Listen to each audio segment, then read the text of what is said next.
მოგესალმებით ზირფასო YouTube-ის მენელებო და მაყურებლებო, დაგეგმოთ ახალი ვიდეოთი. დღევანდელ ეპიზოდში ვაპირებ ვისაუბრო შოტლანდიური მწერლის უოლტერ სკოტის ერთ-ერთ ცნობილ რომანზე, სახელწოდებით აიმენჰო, რომელიც მე აქამდეც განვიხილე და გადავწყვიტე ხელმეორედ განვიხილდა უკეთესად. სრამ წიგნზე გადავიდოდე, მანამდე ერთი ორი სიტყვა თავად ავტორზე. უოლტერ სკოტი დაიბადა შოტლანდიაში 1771 წელს.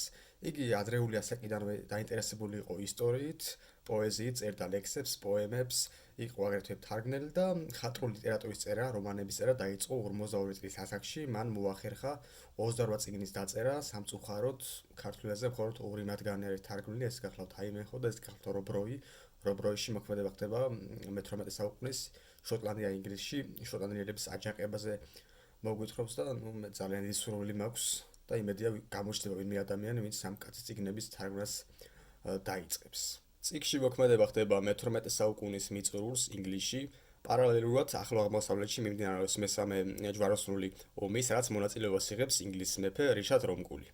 წიგნში იგი ბრუნდება სამშობლოში და მას გზად შეიპყრობენ ავსტრიის სამეფოში, დაატყვევებენ და შემდგომ ინგლისს მოუწევს საკმაოდ დიდი თანხის გადახდა მის გამოსასყიდად.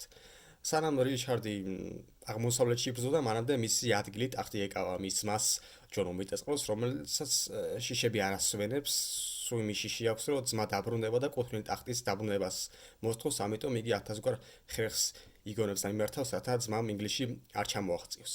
წიგნს ყავს აგრეთვე ერთ-ერთი მთავარი პერსონაჟი, სედრიკ საქსონელი, ძველი ანგლო-საქსების შთამომავალი, რომელსაც არ დავიწყებია ის დიდება, ძველი ინგლისური დიდება, მაგრამ შემდგომ მოვიდეს საფრანგეთიდან ნორმანი დამპყრობლები და ხელში ჩაიგდეს ინგლისის სათავეები და მათი შთამომავალი გახდა სწორედ რიჩარდ ლომგული. და სედრიკს ყავს ნათესავი, ვინმე ათელსტანი, რომელიც ძველი ანგლო-საქსი მეფეების შთამომავალი არის. და წარმოგონებაში აქვს წარმოდგენილი, რომ როცა იქნება ინგლისს დაიბრუნებს ძველ დიდებას და ათელსტანს აუშვებს ტახტზე და მას მეუღლეს შერთავს აგრეთვე თავის ნათესავს, ახალგაზრდა გოგონა როენას, რომელიც არის ულამაზესი. იგი შეუყვარდება მის ვაჟ აიმენჰოს, მაგრამ მამას ახან გადაწყვეტილი აქვს, რომ იგი შერთოს ათელსტანს, მომავალ მეფეს. ვაჟს მოკლედ სახლიდან გადაევნის და ეს განდევნილი ვაჟი დატოვებს მშობლიურ კერას, მშობლიურ მიწას და გაემართება აღმოსავლეთში საბრძოლველად და იგი რიჩარდის არმიაში შეუერთდება. მოკლედ ათელსტანს სედრიკს ესეთი გეგმა აქვს, წარმოდგენილი აქვს, რომ როცა ათელსტანი ავა სამეფო ტახტზე და ცოლად შეერთავს როენას, მათ ეყოლებათ ვაჟი და ის ვაჟი იქნება კანონიერი ინგლისის მმართველი და დაიბრუნებს ინგლისის იმ ძველ დიდებას, რომელიც დაკარგა დაახლოებით საუკუნე ნახევრის წინ. თუმცა რეალურად, ისტორიულად მე-18 საუკუნის დასასრულს უკვე აღარავინ ოცნებობდა იმ ძველ დიდებაზე, რა ნორმანები და ანგლო-საქსების იყვნენ რეალურად ერთმანეთში გათქვეფილი, რომ აღარავის ახლდა ის ძველებური ინგლისური დიდება. წიგნში ასევე შევხვდებით მებრძოლ ბერს, ტამპლიერ აინდ ბუადე გილბერს, ტამპლიერებზე ვიდეოს დასუსვ ვაპრობთ ვისაუბრო, აგრეთვე წიგნში შევხვდებით ჩვენ ებრაელ ისააკს და წიგნის დასაწყისში მოკლედ ეს ყველა მომავალი თავარი პერსონაჟი, ასე რომ ვთქვათ, შეიკრიბება სედრიკის სახლში, იმიტომ რომ წვიმა მოუსწრებს და მე სახლში აფარებენ თავს და აი სტუმრებს სედრიკი დასვავს დიდ მაგიდაზე თავისთან და ებრაელ ისააკს ადგილს მიუჩენენ მოკლედ ბუხართან და მე სახლში შეეცოდება და წვიმას მიართმევს და სულ იმის შიში ვარ თვითხელი, რომ დანარჩენმა სტუმრებმა ამ ებრაელს არაფერი დაუშვა, იმიტომ ისე თვალით უყურებენ, რომ საერთოდ მეორე დილას მსახურები ისააკს ჩუმად გააპარებენ და მოკლედ ეს პერსონაჟი ძალიან შეგვეცოდება. და გადის რამოდენიმე დღე, რამოდენიმე თავის შემდეგ იმართება მოკლედ სარაინდო ტურნირი, როდესაც ხეზე ამხედრებული ორი რაინდი ერთმანეთის მიმართულებით მიქროდა და შუბებით და ხშირად ეს შეჯახება იყო სასიკვდილო, იმიტომ რომ შუბით ემტვრეოდა ძვლები ან ვარდებოდნენ ცხენის ქვეშ ყვებოდნენ და მაშინ ეხა თაბაში და ძვლის გამთელება წარმოუდგენელი რამ იყო. და ამ ტურნირზე ჩვენი საცუდავ ისააკი სხვა ფორმით მოგვევლინება, მას აცვია თბილი რაღაცა ბეწვის ქურთუკი, ხელებზე უკეთია ბეჭდები, ყელსაბამები, ძვირფასეულობა, ასე შემდეგ. სულ სხვა კაცი არის ფაქტობრივად და თავად ინგლისის მეფე ჯონ უმიწესყროს გამოელაპარაკება და აღმოჩნდება, რომ თავად ჯონს მისგან არაერთხელ უსესხებია ფული. და მართლაც ეს იყო შუა საუკუნეებში, ებრაელები ხრობდნენ ძალიან დიდ ქონებას და დიდებულები და ზოგჯერ მეფეებიც მათგან თანხას ესხულობდნენ და როდესაც დაბრუნების დრო დგებოდა, მეფეები მათ უბრალოდ კლავდნენ, რომ ვალი უკან აღარ გადაეხადათ.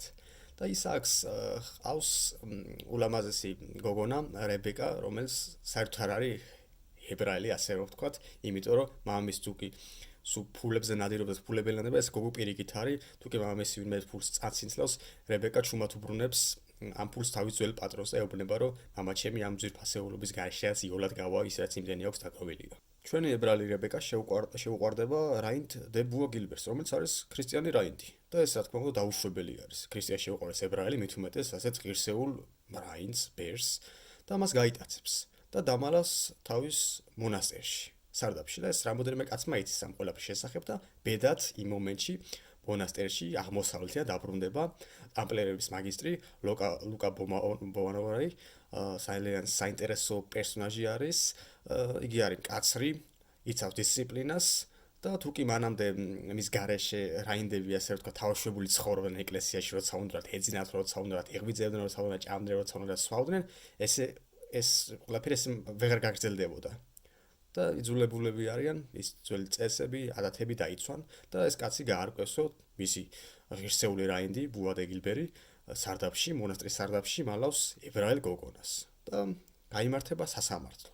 სადაც უნდა დადგინდეს მართლა შეუყვარდა თუ არა რაინდს ებრაელი, თუ გოგონამ იგი მოაჯადოვა. რა თქმა უნდა მეორე ვერსია ურჩევნია მაგის რომ ასე იყოს და თუ აღმოჩნდება რომ გოგონამ იგი მოაჯადოვა, ცეცხლზე დაწვავენ. თუ პირიქით აღმოჩნდება რაც ნაკლებ სავარაუდო არის, იმიტომ რომ წესებს თვითონ ადგენენ. მაგ შემთხვევაში ბუა დე გილბერი დატოვებს ტამპლიერთა ორდენს. და წიგნის ბოლოს რებეკას საშველად გამოეკომაგება თავად აიმეხო, რომელიც დაბრუნდება სამშობლოში რიშად ლომგულთან ერთად და თავის დაუძინებელ მტერს დე ბუა გილბერს გამოიწვევს ორთაბრძოლაში. თუმცა ადა როგორ განვითარდება, ახლა ყველაფრის მოყოლას არ ვაპირებთ, ჯობია თავად წაიკითხოთ. წიგნში ასევე ჩვენ შევხვდებით პერსონაჟს ინგლისური ფოლკლორიდან, ეს გახლავთ რობინ ჰუდი, რომელიც მდიდარს ართმევს და ღარიბს აძლევს. შევხვდებით რობინ ჰუდს, რომელიც ყაჩაღებს და როდესაც მოხდება ციხის აღება, ამ წიგნში ბევრი საინტერესო მონაკვეთი არის. ყველაფერს მოყოლასაც ცადია არ ვაპირებ. როდესაც ციხესიმაგრე დაიცემა და ალაფს გამოიტანენ, ისინი ნადავლს თანაბრეთი ნაწილებენ. მიუხედავად იმისა, რომ ყაჩაღები არიან, მათ წერშიც არსებობს დისციპლინა და არც იმ დაკარგული გარდაცვლილი მებრძოლების ქრივ მეუღლეებსა და ობოლ შვილებს ივიწყებენ და მათთვისაც ცალკე გადადებენ ნადავლს. წიგნში ასევე შევხვდებით ჩვენ ბერებს, რომლებიც არ ეკლებენ არც სასმელს, არც საჭმელს, არც ნადირობაზე ამბობენ. უარს და მოკლედ უოლტერ სკოტს ნებისმიერი პროფესიისა თუ რასის წარმომადგენელი ადამიანი ყავს გაკრიტიკებული. ებრაელები, რომლებსაც უყვართ ოქროულობა და სიმდიდრე, ქრისტიანი ბერები, რომლებიც სხვებს მოუწოდებენ მარხვისკენ და თვითონ ჩუმჩუმა ჭამენ ხორციან ღვიძლებს და ასე შემდეგ, უოლტერ სკოტი ამ ყველაფერს არ უშინდება. წიგნში რა თქმა უნდა ბევრი ისტორიული უზუსტობა არის დაშვებული, მათზე ხა ყველაფერზე არ შემიძლია საუბარი, იმიტომ რომ მე თვითონ ისტორიკოსი არა ვარ, უფრო მოყვარული ვარ. და რაღაც თარიღები და საუკუნეები არის არეული, ზოგიერთი პერსონაჟი მე-18 საუკუნეში უბრალოდ არ არსებობდა, ან დიდი ხნის გარდაცვლილი იყო, მაგრამ ეს არის მხატვრული ლიტერატურა, ეს გახლავთ რომანი და ავტორს ეს ყველაფერი ეპატიება, ერთ-ერთი ფუძემდებელი გახლავთ ისტორიული ჟანრის და შემდგომში ამ ჟანრში მოღვაწეობა დაიწყო აგრეთვე ამერიკელმა მწერალმა ჯეიმს ფენიმერ კუპერმა, რომლის წიგნიც ნადირჟდეტი მე განხილული მაქვს, შეგვიძლიათ იმ ვიდეოს მოусმინოთ და ხშირად კუპერს ამერიკელ უოლტერ სკოტსაც უწოდებდნენ და მე ეს ორი ავტორი ძალიან მიყვარს, იმიტომ რომ თითქმის ერთმანეთის სტილში წერენ, ერთნაირად იწყება მათი ნაწარმოებები, ვუნების აღწერა, ისტორიის აღწერა, იმ ისტორიის კონკრეტულ მომენტში რა ხდებოდა და ასე შემდეგ და გიждები რა ამ ავტორებზე, ალბათ ერთ-ერთი ის ავტორების განეკუთვნებია, რომელთა ვუნების აღწერების წაკითხვაც არ მეზარება, იმიტომ რომ საოცრად აღწერენ ისინი ამ ყველაფერს. ახლა კი ვისაუბროთ ტამპლიერებზე, ტამპლიერთა ორდენზე, რომლებზეც არაერთი მითი, ლეგენდა და ზღაპარი არის მოგონილი, შეთქმულების თეორიები და ასე შემდეგ, რაღაც საიდუმლო გრაალი, მეფე სოლომონის საფლავი და საგანძური და ასე შემდეგ. და როგორ წარმოიშვა ეს ყველაფერი? წარმოიშვა მე-14 საუკუნეში, როდესაც ტამპლიერებმა დააგროვეს დიდი ქონება. მათი თავდაპირველი მიზანი იყო ჯვაროსნული ლაშქრობის პერიოდში ევროპიდან წმინდა მიწაზე გადაეყვანათ ვაჭრები ან ბერები, უსაფრთხოდ. იმიტომ რომ გზად ბევრი ავაზაკი შეიძლება დახვედროდა და თავი ვერ დაეცვათ ამ უბრალო ბერებსა და ვაჭრებს. და შემდგომ ნელ-ნელა ეს ორდენი გამდიდდა, გაძლიერდა, გაიზარდა და მე-14 საუკუნეში, როდესაც საფრანგეთის მეფე იყო ფილიპე მეოთხე ლამაზი და მას ფული შემოაკლდა, იმიტომ რომ ომებში ხარჯავდაც უაზროდ ხომ ძალიან ბევრი ფული სჭირდება, ჯარისკაცი სჭირდებათ, ჩაცმა, დახურვა, იარაღი, ცხენები ყავთ იმათ, ცხენებს უნდა საჭმელი, თუნდაც ჯარისკაცს უნდა საჭმელი და არ არის ესე მარტივად არ ხდება ყველაფერი. დიდი რაგაზმი აშკარა შეკრიბოდა რაღაც რამდენიმე 1000 კილომეტრი გაატარა. ესე მარტივად არ ხდებოდა. და სად არის ფული? ვის აქვს ფული? ფული აქვს, რა თქმა უნდა, ტამპლიერებს და მეფე გადაწყვეტს, რომ ისინი შეიპყროს. ზოგიერთმა ტამპლიერმა მოახერხა და გადავიდა ესპანეთში, ზოგი შოტლანდიაში და მერე საუკუნეების შემდეგ შოტლანდიაში შექმნა ეს ქვირისფრელთა ორდენი, რაღაც მასონების რო ეძახიან და ბევრი ეძახის, რომ ტამპლიერების თავმოყრილეები არიან და რაღაც საიდუმლო ცოდნა აქვს 1000 სისულელე. და მოკლედ დაატყვევა ფილიპემ ტამპლიერები და დაიწყო მათზე წამება. მათი წამება დაიწყო და 1000 სისულელე შეთითხნა, რომ ისინი ესწრებდნენ თაყვანს რაღაც ეშმაკს, ეგრეთ წოდებულ ბაფომეტს, რაღაც საშინელ რიტუალებს ატარებდნენ, აჯვარშეობა აწყობდნენ ზღაპრები, მაგრამ წამება იმდენად გაუსაძლისი იყო, რომ ზოგიერთმა რაინდმა აღიარა ის დანაშაული, რომელიც რეალურად არ ჩაუდენია. თან ამ ყველაფერში ეხმარებოდა ფილიპეს ხარს უჭერდა მის მიერ ხელდასმული რომის პაპი კლიმენტ მეხუთე, მის რეზიდენცია რომიდან გადმოიტანა საფრანგეთის ტერიტორიაზე. და თუ არ ვწდები 2000-იანებში, თუ არ ვწდები ვატიკანის ბიბლიოთეკაში აღმოაჩინეს ჩანაწერი, სადაც კლიმენტ მეხუთე წერდა, რომ ეს რაინდები რეალურად უდანაშაულობები იყვნენ, მაგრამ იმ მომენტში მეფეს ფილიპეს ესე სჭირდებოდა და ისინი აწამეს, რაღაც ბრალდებები შეუთითქნეს, დახოცეს და მათი ქონება დაისაკურეს. და ამის შემდეგ გაჩნდა მათზე უამრავი მითი და ლეგენდა, რომელიც დღეს ბევრ ადამიანს კვლავ და მე-19 საუკუნეშიც კი, როცა ეს წიგნი დაეწერა, უოლტერ სკოტისთვისაც არ იყო მოკლედ ეს მითები უცხო, ამიტომ ასე რომ უზუსტობა არის დაშვებული, იმიტომ რომ მოქმედება ხდება მე-12 საუკუნეში, მე-12 საუკუნეში ტამპლიერების მიერ არავის ჰქონდა უარყოფითი დამოკიდებულება, არავინ ძახდა მას სატანის და ასე შემდეგ და სკოტს რამოდენიმეჯერ ისინი მოხსენებული ყავს როგორც ერეტიკოსებად, რაც რა თქმა უნდა ამ პირის შეცდომა არის და უზუსტობა.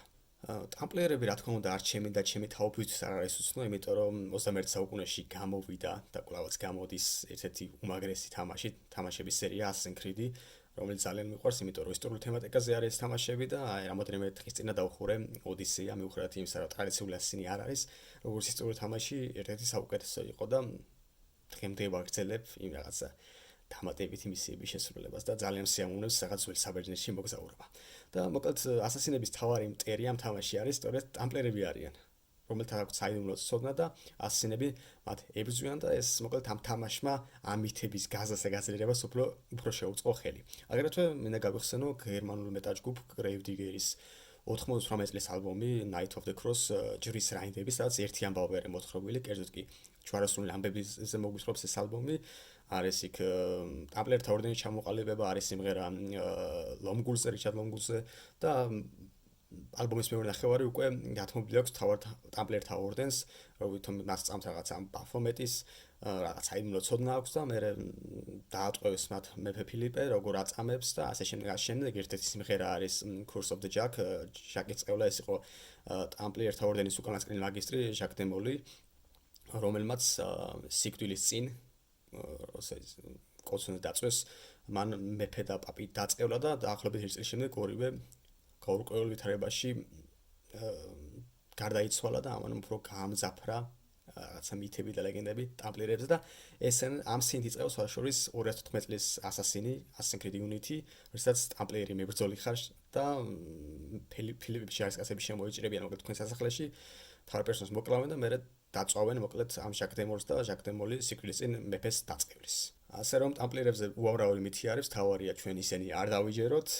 მითების მოსმენა ბევრს სიამოვნებს, ზღაპრების მოსმენა, მაგრამ კარგია თუ კრიტიკული აზროვნება გვექნება და 1000 სისულელეს ზღაპარს არ დავიჯერებთ. ეგრე ძალიან ლამაზი მოსმენია, რავი, ბერძნული მითების, სკანდინავიური მითები, ეგვიპტური მითები, მაგრამ მე მგონი არავის არ გჭირთ, ხო? ეს უნდა შეხვდოთ ზოგიერთ ისტორიულ რაღაცა ზღაპარსაც და შეთქმულებასაც. ყველაფრის საჭირება უბრალოდ არ შეიძლება. დღეს კი ამით დაგემშვიდობებით, სრული სამი შეგიძლიათ გამოიწეროთ ჩემი არხი, მოიწონოთ ეს ვიდეო და შემდეგ ეპიზოდში ალბათ ვაპირებ განვიხილო კვლავაც ძველი წიგნი სტივენ კინგის მიზერი, იმიტომ რომ ახალი გამომწერები მემატებიან და როდესაც ისინი შემოდიან ჩემი არხზე და ხსნიან რაღაც ძველ ვიდეოს, მათ საყვარელი წიგნის მოსმენად დაუშვათ და ხვდებათ ის რაც ხვდებათ, ალბათ არ გაუჩნდება უფრო მათგანს ვიდეოს ბოლომდე მოსმენა, სხვა ვიდეოს ჩართვა ან არხის გამოწერა. ამიტომ ეს არ მოხდეს, ნელ-ნელა ვაპირებ, რომ ძველი წიგნები ხელმეორედ განვიხილო უკეთესად და ხელახლა ავტვირთოთ ჩემ არხზე. და ეს კი დაგემშვიდობებით, კარგად ბრძანებოდეთ.